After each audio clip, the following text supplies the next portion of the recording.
Hi, welcome back, Farm Family. Today we're going to be working on the planter boxes.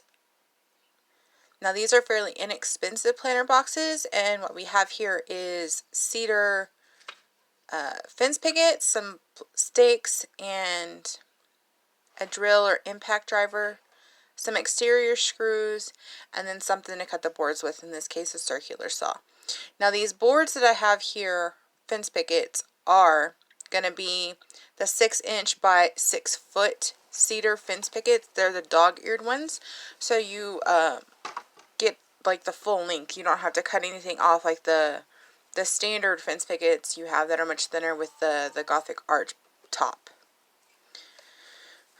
Want to remind everybody during this time that safety is important. Make sure you know who and what is around you, especially when you work with power tools. Now these boxes are fairly easy to put together. Another thing that would be a good idea would be a tape measure. So what you're really going to want to do with these is you're going to take your plant stakes here, are these wooden stakes. These are 2" by 2" by 24 inches. And you're going to divide them in half. So ideally you want these to be about 6 inches each. So you want them to be able to fit 2 fence planks tall, which is going to equal approximately a foot tall. So these planter boxes are fairly compact. They're raised above the ground, a 1 foot, and then you can determine the width of the planter box that you want. So you can do 1 foot, 2 foot, 3 foot, and then you can decide whether you want a 2 by 2 or a 3 by 3, however you would like to make these planter boxes. In this case today I am making a 1 foot by 6 foot by 1 foot. And these are specifically, I'm not planting a bunch of different things in them. I'm not planting a variety of different things. These are literally just going to be for tomatoes. There's going to be a trellis system on the back side of them to make it easy to have the tomatoes supported properly.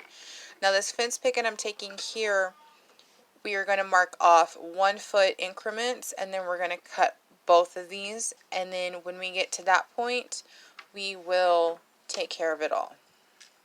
We'll be putting it together.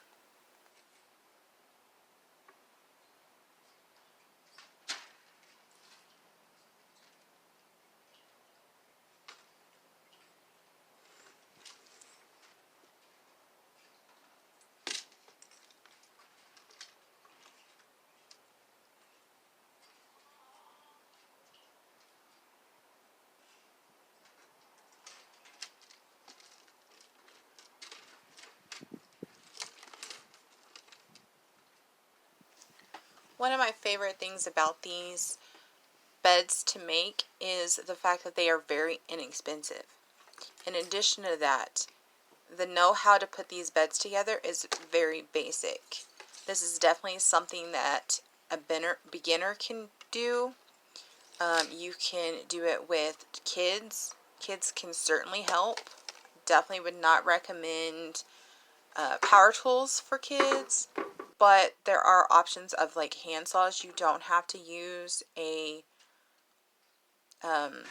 power circular saw. You can just use a hand saw. Now, an electric or powered screwdriver or impact driver are definitely recommended on these, because you do want that a little bit other extra power behind, using these screws and stuff. Otherwise you may be there all day trying to get these screws in place. One thing I do not do on here, just because I tend to be impatient, I do not pre-drill any holes when I go to put these together. If you are worried about the board splitting or concerned about anything like that, then I would definitely recommend making sure that you go ahead and pre-drill your holes, especially through the pickets, so that they don't split on you. I'm not too worried or concerned about the look of these. I am going to be lining them, so gaps and things like that are not going to be as big of a deal for me. And the reason I am going to line these is I live in a very dry climate. We are zone 7B, but where I live, we do not get a lot of rainfall. I don't know why we are not classified as a high desert, because we get almost no snow throughout the winter, and we do not hardly get rain in the spring or in the fall. It is very dry. In addition to all that, our soil locally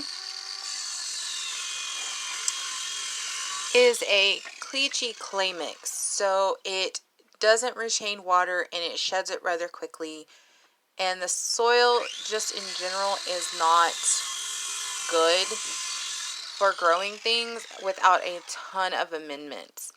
And in my case, that is just a lot more work that I don't have the time or the effort for. In addition to most of that, we have heavy weed population issues, and then we also have bindweed, which is in the morning glory family, but it's a noxious weed in our area, and it is pretty much, you can't get rid of it once you get it, and it's everywhere. So yeah, it's just, these planter boxes are going to be a whole lot easier for me to have to deal with. By lining them, we're going to be able to keep the moisture in and to the plants, and they're just going to be happier plants for it for the most part. Okay, so once you have your 2 end pieces, what I like to do, if you have it available, since I've already built these beds, I know they're 1 foot tall, is I'm going to lay 2 of the 6-foot long cedar fence pickets across the bed that I've already made, so that I can prop it up and put the end and be able to screw the pickets into one end. And so when I get that done, I'm just going to flip it around, and I'm going to put the other end on. Once you have both ends in place and screwed in, then you'll just flip it over and put the other 2 sides on, and your box is done. When that is finished, the only thing left to do is put it in place, line it if you want to line it, which I do recommend. Even if you leave the bottom open, I do recommend lining your sides, because you will have gaps and you can lose dirt through those gaps. So in order to make sure that the money you spend on soil for your garden stays within your beds, I do recommend lining at least the sides. Now there's a couple different options that you can use to line these with. I personally am going to use plastic, greenhouse plastic, because my entire bed is going to be lined. There will be a few holes in the bottom to help excess water drain away when I do my watering, but for the most part, I want it to retain as much water as possible, so that the plants are getting the water that they need. Your second option would be to use some sort of weed barrier, weed fabric, like I have down on the ground underneath my beds. This will also help to retain the soil within it, but it is definitely going to be more for climates that have more rainfall and are wetter than what we are where I am at. Both of them are good options. You can also line the interior with cardboard and other items, however you would like to choose to keep your expenses down, or however much you decide you want to spend in time and effort on these beds. These beds are super versatile, and they are super easy to make and super helpful, especially on a budget or low income, or just really anybody. Okay, so what we're doing here now is you're going to take 2 of your 2x2 stakes that we cut in half, and then you're going to take 2 pieces of the 1 foot by 6 inch cedar fence pickets that we've cut into the 1 foot pieces, and you're going to, these are going to be your ends. So in this case, because my beds are only 1 foot, of course my pieces are only going to be 1 foot across. However, it's really easy. If you want to do them 2 foot, you'll mark out 2 foot and cut, or 3 foot and you'll cut.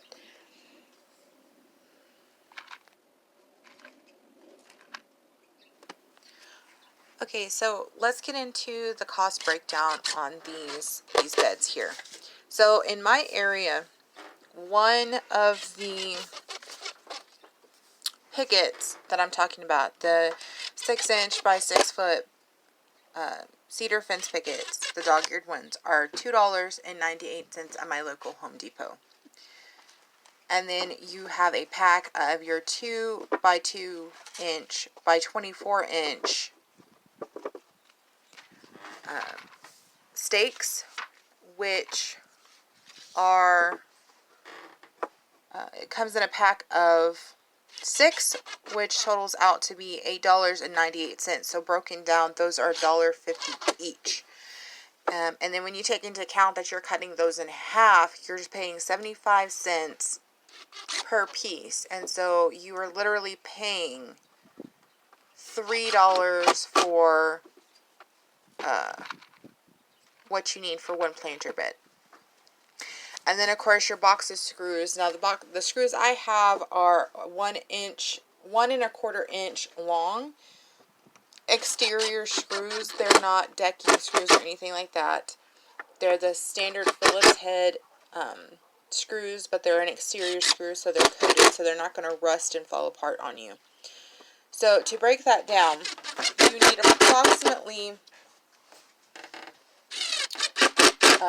need approximately 5 pickets per bed, and then you need 2 stakes per bed cut in half. So that will be $14.90 for your pickets and $3 for the stakes. And then breaking down your screws, you're going to use approximately, let's see, 2, 4, 6, 8, 10, 12, 14, 16.